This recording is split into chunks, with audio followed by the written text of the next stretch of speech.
Alright, so this video is going to be a short review on a book that I've really been wanting to read for a long time. This is Memories Ride the Ebb of Tide. And this is let me get the whole picture in the book there. So this is a book by Grandmaster Leo Giron of the Bahalana Giron Arnis School. And I've really been wanting to read the book for two reasons. One, this is one of the styles that I do. I finally graduated from Stockton multi-style Eskrima, which the main style they practice is Giron Eskrima.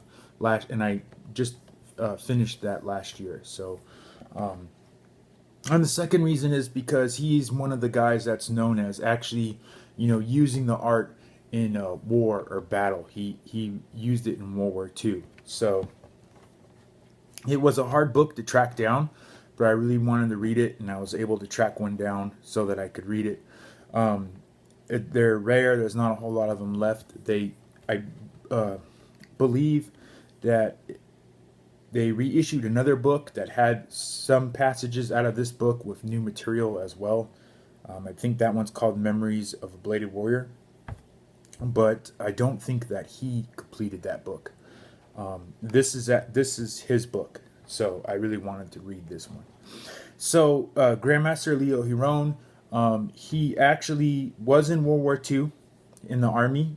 He served in the Pacific, and he actually used his art, his Eskrima, in the war. And so this book details some of that. It talks about, he goes over the history, or the little bit of history that he knows about Eskrima and Arnis in the Philippines.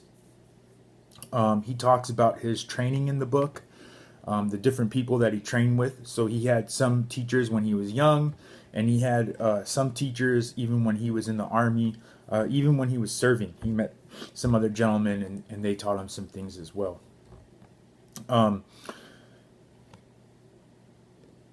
And he goes over the formation of his school or his art, and how he sees fit to teach it. And so those are the things that I found really interesting in the book. Some of the things that he talks about, again, are like some of the early history of the art, and some of the different ways that he learned it.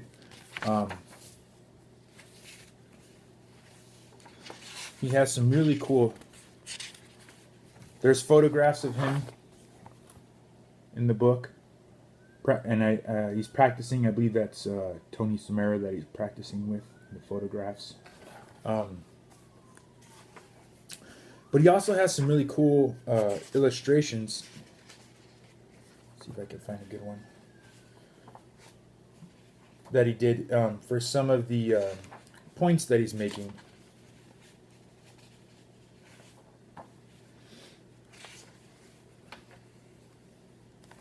So here's some of the illustrations when he's going over things like the roof block and the side block, and you can see he's illustrating a thatched roof in the Philippines, and you can see inside the roof and the different pitches and angles of the roof. And so there's things, I thought those were cool. Those are illustrations that he made to go along with his ideas on the blocks. Here's another one of the inside block, and then this one's of the cross block. I thought those illustrations were really cool. So he also like I said, he goes over his training time, who he trained with, his different teachers, how he learned the art. Those things were all interesting. He goes over his time in the Army. He was in the AIB, which is the Allied Intelligence Bureau, and he goes over, what it was like to serve, to fight in World War II in the Pacific, right? He has some interesting stories.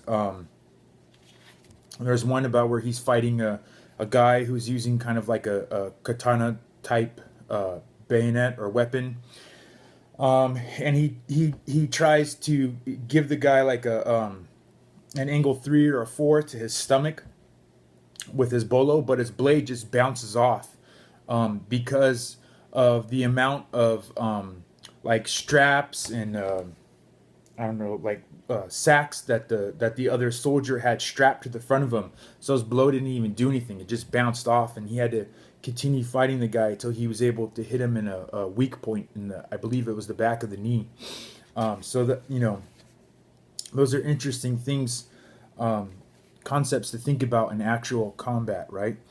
One of the things that's interesting about the book is that there used to be an event that they would have in a little area north of Stockton called War Games. I really enjoyed going to these because Grandmaster Leo, he talks about in the back of the book, he talks about certain things like what it's like to fight in the jungle, on the ground in the jungle, just different concepts like this. And so in War Games, they would actually take scenarios out of the book, and we would kind of reenact them with like padded weapons and stuff, or with our live sticks, and we would go through those scenarios. And so it was really interesting to read the book and see where some of those scenarios came from. See if I can find.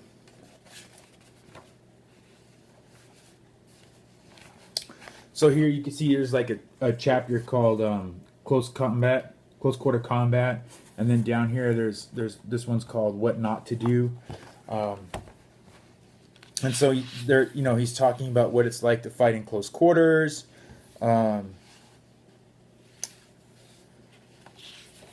What happens if you're fighting to keep your balance, or if you're fighting on rough terrain. This one's called Rough Terrain.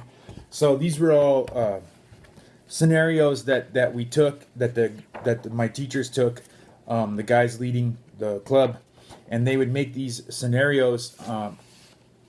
The place that we would go was a ranch, and it really, when you were there, it really felt like you were in the Pacific. I mean, there was like a bamboo forest and water that went through a little creek and stuff, and so we would reenact these scenarios. We might have to be, going up the hill from the creek and having to fight guys on our way up, or we would get led blindfolded into the bamboo forest, and then they would say go, and we would open our eyes, and people would be jumping out, or jumping out of being covered by leaves and attacking us, and we'd have to defend ourselves. It was really fun. And so I was really happy to finally read the book and see where some of the guys took some of those scenarios from and stuff. So, like I said, if you haven't read this book and you practice FMA, it's really hard to find. It is rare, but I would definitely recommend getting this book, or at least finding one that you can read, maybe borrowing from a library or something, because this is a really rare look into what it was like to actually use Filipino martial arts in the war, what was going on through Grandmaster Leo's mind when he was having to go through these combat situations, and learning from what works and what doesn't work. One of his first times out, where they had to engage in hand-to-hand combat, he actually, he didn't even score a hit on his opponents. There was an older man that was in his party who actually shoved him down to the ground and saved him from another soldier, Japanese soldier that was attacking him. So he goes over all these things in this book. So it's a real life account of what it was like to use FMA in a war scenario. He's got a couple nicknames. One is the father of Largo Mana in the States, and I believe he's also, some people I've heard call him the one of the last bladed warriors or something like that. So definitely a really interesting read if you're looking for something that's historic and really goes over the art and stuff like that. This is definitely a book you want to read. Memories Ride the Ebb of Tide. Alright, thanks for checking out the video, and we'll see you next time.